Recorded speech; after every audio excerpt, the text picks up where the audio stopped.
கர்த்தருக்கு ஸ்தோத்திரம். Welcome to pastor on poster. இந்த நாளுக்கான தேவனுடைய ஆசீர்வாத வார்த்தை லேவியராகமம் 26ஆம் அதிகாரத்தின் 12ஆம் வசனத்தை நான் உங்களுக்காய் வாசிக்கிறேன். நான் உங்கள் நடுவே உலாவி உங்கள் தேவனாய் இருப்பேன், நீங்கள் என் ஜனமாய் இருப்பீர்கள். கிறிஸ்துவில் பிரியமான தேவ ஜனமே, நம்முடைய தேவனாகிய கர்த்தருடைய விருப்பம் என்ன என்பது இந்த வார்த்தையின் அடிப்படையில் நாம் விளங்கிக் கொள்ள முடியும். நான் உங்கள் நடுவே உலாவி என்ன, ஏன் நம்மை ரட்சித்தார், எதற்காக இந்த விடுதலை, அவர் நம்மோடு கூட இருக்க, நாம் அவருடையவர்களாய் இருக்க, இதுதான் அவருடைய பிரதான முக்கிய நோக்கமாகும். நம்முடைய ஆதி பிதாக்கள் எகிப்திலிருந்து விடுதலையான காரியத்தை நன்கு நீங்கள் அறிந்திருப்பீர்கள்.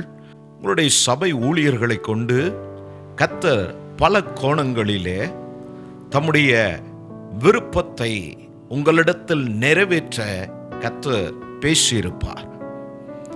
இஸ்ரவேல் ஜனங்கள் எகிப்திலிருந்து விடுதலையான பிரதான நோக்கம், தேவன் அவர்கள் நடுவே உலாவ விரும்பினார். விடுதலை பெறுவதற்கு முன்பாகவே கர்த்தர் தெளிவாய் சொன்னார், தேவனாகிய கர்த்தரை ஆராதிக்க எங்களை விடுதலை செய். மோசேனுடைய கோரிக்கை, எதற்காக எகிப்தை விட்டு நீங்கள் போக வேண்டும், ஏன் இங்கே நீங்கள் ஆராதிக்க கூடாதா, ஏன் இங்கே நீங்கள் தொழுது கொள்ளக்கூடாதா, ஏன் இங்கே நீங்கள் ஜெபிக்க கூடாதா என்று சொல்லி எதிர்த்தரப்பு பார்வோனுடைய வார்த்தை இருந்தபோதும் தெளிவாய் கர்த்தர் சொல்லுகிறார், கர்த்தரை ஆராதிக்க சரி பெரியவர்கள் போய் வாருங்கள், இல்லை நாங்களும் எங்கள் பிள்ளைகளும் எங்கள் ஆடு மாடுகளும் கர்த்தர் எங்களுக்கு கொடுத்திருக்கிற யாவும் கர்த்தரை சேவிக்க வேண்டும், சுவாசமுள்ள யாவும் கர்த்தரை துதிப்பதாக. நான் உங்கள் நடுவே உலாவி, அந்த விடுதலையின் பிரதான நோக்கம் நான் திரும்பவும் சொல்லுகிறேன், தேவன் அவர்கள் நடுவே இருக்க, வாசமாய் இருக்க விரும்பினார். இந்த நாளிலே உங்களையும் என்னையும் ரட்சித்ததனுடைய நோக்கம், முதல் மனிதனாம் ஆதாம் பாவத்திற்கு முன்பு தேவனுக்கும் மனிதனுக்கும் இருந்ததான உறவை நாம் வேதத்திலே வாசித்திருக்கிறோம். தினமும் சாயங்கால வேளையிலே பரலோகத்தின் தேவனானவர், பரலோகம் என்பது இந்த பூமியை விட பெரியது என்பதை நாம் நினைவில் கொள்ள வேண்டும். நாம் பார்க்கிறதான இந்த ஆகாயம் எவ்வளவு பெரியது, பூமியை விட சமுத்திரம் பெரியது.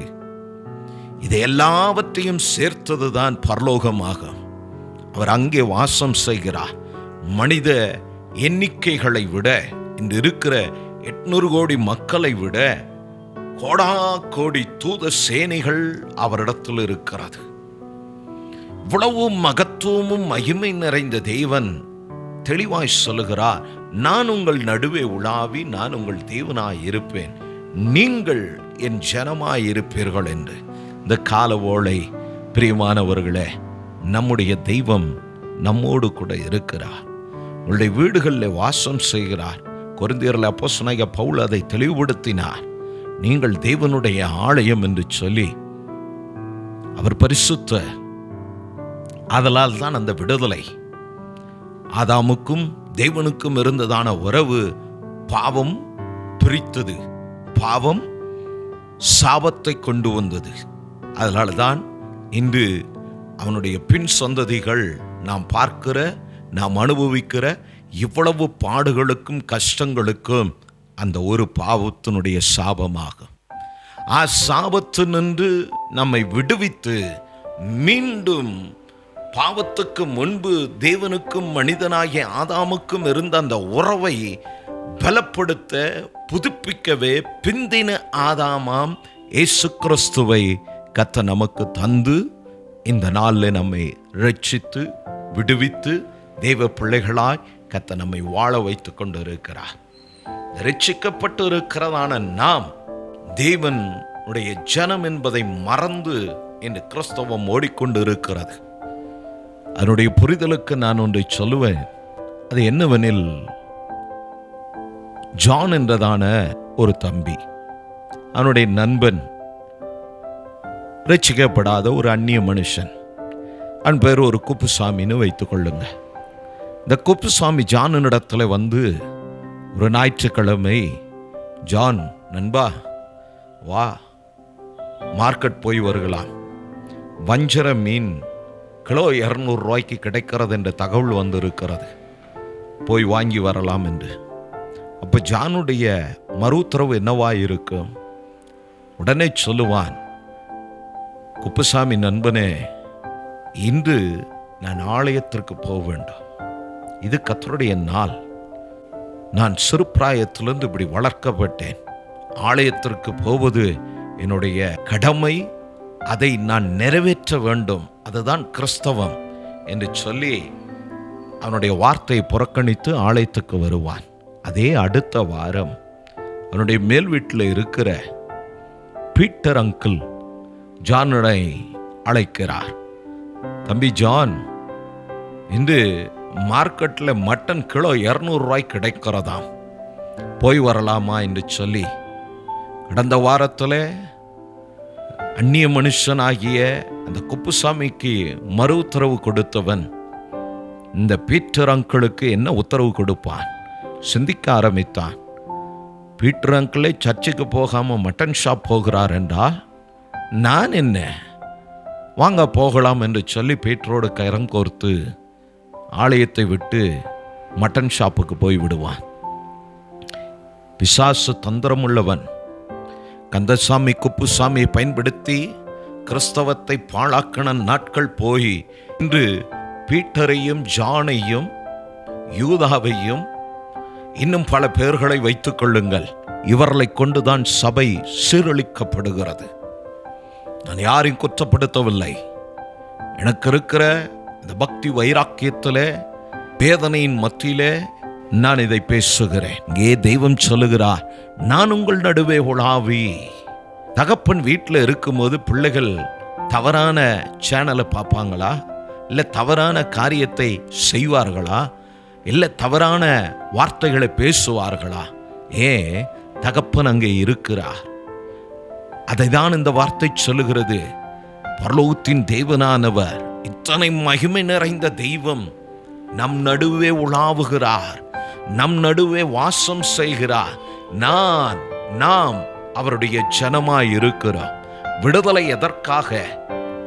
அவர்கள் தேவனுடைய பிள்ளைகளாய் இருக்கும்படி வேதத்திலே நாம் தெளிவாய் வாசிக்க முடியும். எகிப்திலிருந்து விடுதலையாக்கப்பட்ட பின்பு வனாந்தரத்திலே கர்த்தர் அவர்களை அற்புதமாய் நடத்தி கொண்டு இருக்கிறார். அவர்களோடு கூட அவர் உலாவிக் கொண்டு இருக்கிறார். அவர்களோடு கூட அவர் சஞ்சரித்தார். அதனால் விதைப்பும் இல்லை, அறுப்பும் இல்லை, திருப்தியாய் அவர்களை கர்த்தர் நடத்தினார். என்ன ஒரு ஆச்சரியமான காரியம்! சிந்தித்து பாருங்க. ஒரு சிறு கூட்டம் அல்ல, 5 லட்சம் புருஷர்கள் தெய்வம் அவர்களை நடத்தவில்லையா? ஆனால் அதே ஜனம், பின்பு நாம் வாசிப்போமானால், பல வருடத்துக்கு பின்பு இந்த கிறிஸ்தவ வாழ்விலே தெய்வ பிள்ளைகளாய் இருப்பதை வெறுத்து அவர்கள் தங்கள் இருதயத்திலே அவர்கள் விட்டு வந்த எகிப்துக்கு திரும்பினார்கள் என்று வேதம் சாட்சி கொடுக்கிறது. யோசித்து பாருங்க. இன்னும் பல நேரங்களில் நாமும் அப்படிதான் ஆதி அன்பை விட்டு நாம் பார்க்கிற, நம்மை சுற்றி நடக்கிற காரியங்கள், போலியான சோஷியல் மீடியாவில் வருகிற அற்புத அடையாளங்கள், செய்திகள், இவைகளை கேட்டு நாம் குழப்பம் அடைகிறோம். பல நேரங்களிலே விசுவாசத்தையும் விட்டு விடுகிறோம். வஞ்சிக்கப்பட்டு கொண்டு இருக்கிற காலம் இது. சபை தெளிவுபட வேண்டும். சபை சீர்பட்டு சரியா இருக்குமானா தெய்வம் நிச்சயம் வந்துடுவார். சபை சீர்படுதலுக்கான காலம் இது. போலியான ஊழியர்கள் நின்று கொண்டு இருக்கிறார்கள். போலியான விசுவாசிகள் சபையில் இருக்கிறார்கள். இதை களைய வேண்டுமானால் நாம் வார்த்தையை உணர்ந்து, உலகமாம் எகிப்திலிருந்து விடுதலையாக்கப்பட்ட இஸ்ரவேல் ஜனங்களைப் போல நாம் அவரை பற்றி கொண்டு நடக்க வேண்டும். இருதயத்திலே எகிப்துக்கு திரும்புகிற விசுவாசிகளாய் நீங்களும் நானும் இருந்துவிடக்கூடாது. சற்று சிந்தித்து பார்ப்போம். நம்முடைய பிள்ளைகளுடைய நிலைமை என்ன? நம்முடைய குடும்பத்தாருடைய நிலைமை என்ன? சபையினுடைய நிலைமை என்ன? ஊழியர்களும் சிந்திக்க வேண்டும், நானும் சிந்திக்க வேண்டும். கடைசி காலம் இது. தேவன் சபையின் நடுவே, தேவ ஜனத்தின் நடுவே அவர் உலாகுகிறார். கிறிஸ்தவர்களுடைய தெய்வம் அல்ல, பரிசுத்தவான்களுடைய தெய்வம். என்ன, அவர் பரிசுத்தர். அவர் தெரிந்தெடுத்தது. யோசித்து பாருங்க, அதே எகிப்தில் அவர்களை செப்பரேட் பண்ணி, நான் உங்களுடைய தெய்வம், நான் உங்களோடு கூட இருப்பேன்னு சொல்லி இருக்கலாம். ஏன் ஒரு விடுதலை? ஏன் எகிப்தியனை 10 வாதையினாலே வாதிக்க வேண்டும்? அவனுடைய நம்பிக்கை மனிதன், தெய்வமல்லாத தெய்வங்கள், மூட நம்பிக்கைகள், அவனுடைய கலாச்சாரங்களை எல்லாம் உடைத்ததுதான் அந்த 10 வாதையாகும். அதற்குள் போக விரும்பவில்லை.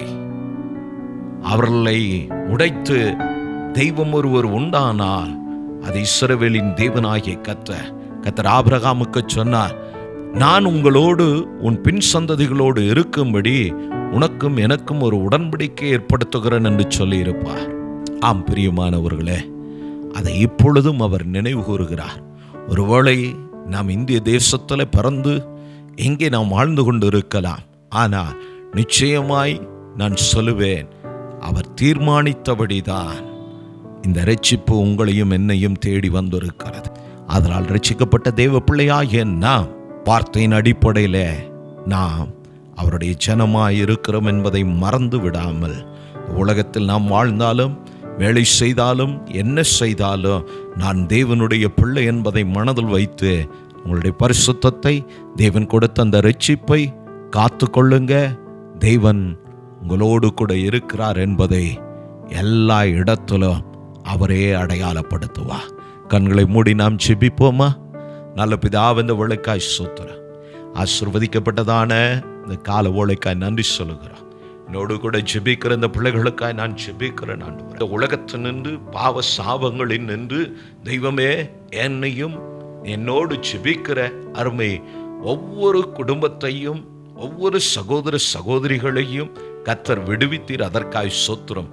விடுதலை பெற்ற நாங்கள் எங்கள் பிதாக்களைப் போல தங்கள் இருதயத்திலே எகிப்துக்கு திரும்பினது போல உம்மை விட்டு நாங்கள் திரும்பாமல், தெய்வம் எங்களோடு கூட இருக்கிறார், என்னோடு வாசம் செய்கிறார், அவர் என்னை நடத்துகிறார் என்று சொல்லி அந்த தைரியத்தில் தொடர்ந்து முன்னேற விசுவாசத்தை காத்துக்கொள்ள கர்த்தர் பிள்ளைகளுக்கு இந்த நாளில் கிருபை செய்யும்படியா நான் ஜெபிக்கிறேன். கிருபை உள்ள கரத்தில் எங்களை தாழ்த்துகிறோம். கனமும் மகிமையும் உமக்கு மீட்பு இரட்சகருமாய் இயேசுவின் நாமத்தினாலே ஆமென், ஆமென். தொடர்ந்து நாம் இணைந்து கர்த்தர் நாமத்தை நாம் மகிமைப்படுத்துவோம். உங்களுடைய மேலான கருத்துக்கள், ஆலோசனைகள், ஜெப விண்ணப்பங்களை வாட்ஸ்அப் நம்பருக்கு தெரியப்படுத்துங்க. கர்த்தர் உங்களோடு இருப்பாராக. கர்த்தர் உங்களை ஆசீர்வதிப்பாராக.